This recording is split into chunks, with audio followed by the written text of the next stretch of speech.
Hey guys, so today we're going to be talking about something interesting in Go. String theory. And so on this board I've set up a game and made several exchanges. I'm going to have white play this pincering move, and then we're going to diagram the board and see who has the most influence over the game. So let's talk about what we're doing here. I'm going to use these strings to outline a border of control for each player.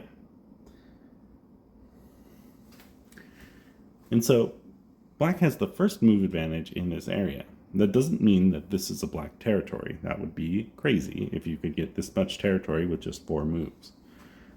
However, black strongly controls what happens in this area. For example, when white plays first, black can choose a side and attack the stone. White is forced to make some sort of a base, like this or like this, and black has gained some territory for free from attacking. Black also gains the center. If black stones weren't arranged like this, then white could have more counterattacks and many more options available. So for instance, if these stones weren't here, after white makes a base, black is very obligated to make a base. And white can potentially counterattack the 2 stones in some way, or take center to play elsewhere. But of course black does have some stones, and so this move is reinforced by its friends. And so that's how we're using the strings. Basically, just saying that black has first move advantage in this area and is likely to get something because they have that. So, white has first move advantage in this area, but there's a black stone here, and so it's not guaranteed what's going to happen next.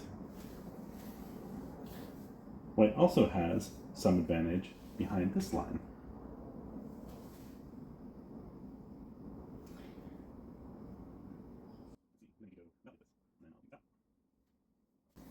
And because there's a black stone here, I'm just going to push that back a little bit. And so anywhere in this area, if black plays a move, white will be able to respond aggressively and potentially get an advantage. Finally, black has the same idea here.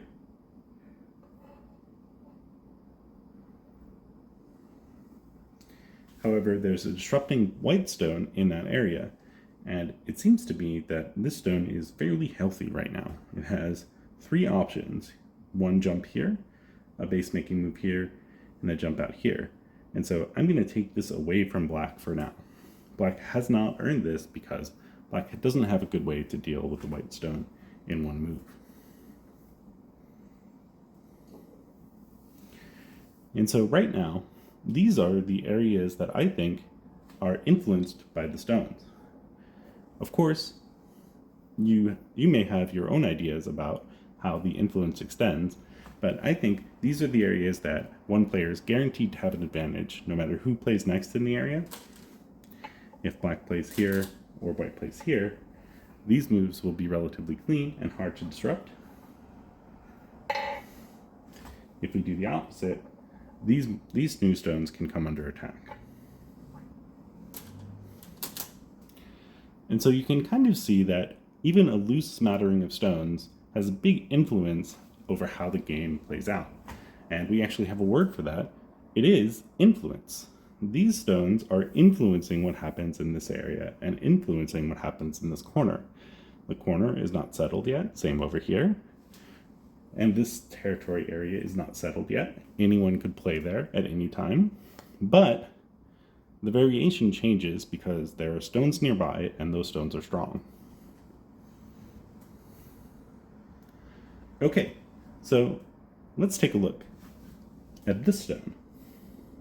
This stone is clearly behind enemy lines, and with one more move from white, this stone is in danger of losing its life entirely. It's surrounded. And so, what should black do to escape? Well, if you watch my other video, you'll know that a 1 space jump to the center is never a bad move. That's what the proverb says. And you can see that this move is crossing over this line of influence that I've made. So this is breaking the relationship between these stones. Now I'll leave the string there for a moment, but just to show what I mean, if this stone somehow wants to form a group that connects to this group, now it has to go all the way around the black stones. This is far too inefficient. Whereas before, just playing this move is starting to put so much pressure on the stone that it might die, which would cause all the stones to be connected.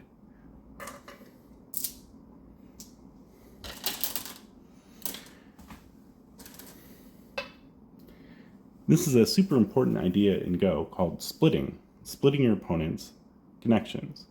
And it does not matter how close the stones are to each other. As long as you break up the relationship between your opponent's stones, your opponent needs to use moves to defend both groups separately. And so this type of move, even though it looks relatively innocuous, is going to cause white to have to spend moves later in the game on both sides. So you're putting a tax on the opponent's future potential because eventually they will have to spend some defensive moves. Remember, in the game of Go, all groups that want to score points must survive to the end. And so the burden is on the opponent to make the group survive. All you need to do is keep splitting them and putting pressure. And so now you can see that the influence diagram changes.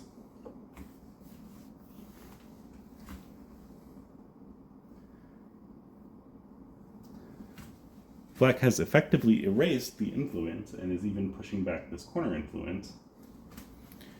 And white is much weaker because black jumped out. And I want to stress how important this is. This is an actual effect that strong players have some sort of intuition for. This basically has erased a huge amount of white potential. It's a very simple move, a one space jump to the center, but it really changed the flavor of the board. And of course, white won't stand for just being run over. White might defend the stone, but it seems a bit slow because white already has the first move advantage here. White should destroy the territory potential here for black. And so now, all black really has influence over is this corner,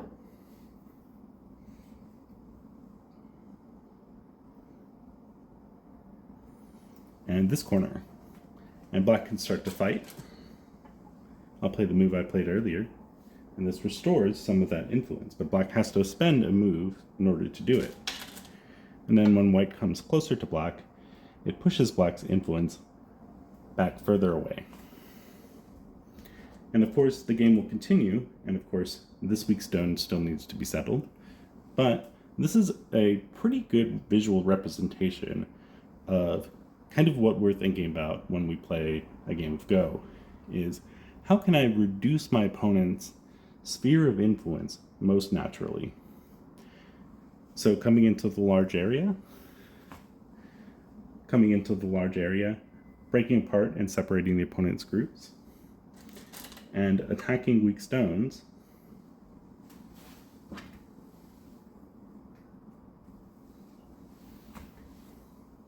this would create a small amount of influence here. All of these ideas are important, and they change the nature of the game at each step. So the values of areas are always changing depending on how we add or remove stones. So there's going to be a few more lectures like this. I think the most important lesson from today is when you have a weak stone, it actually tends to be really important because a lot of enemy stones are facing it, and you can use these influence splitting moves that break the line between the stones in order to cause some damage to your opponent's potential. The second main idea is the potential itself. The potential and the influence mean that I have first move advantage in an area. It doesn't mean that I'm going to get any territory there. I have to play moves to make the territory. But because I have first move advantage, that's often good enough. It's often totally fine to have first move advantage in an area and just leave it alone. visualizing the areas like this is going to be an important step up in your Go game. But just drawing lines between the stones is surprisingly effective and accurate. Okay, thanks so much for tuning into this video. This is sort of an interesting experiment I'm doing. If this doesn't make any sense to you, make sure to leave me a comment so that I know in future videos I can try something else. Thanks so much, and I'll see you next time.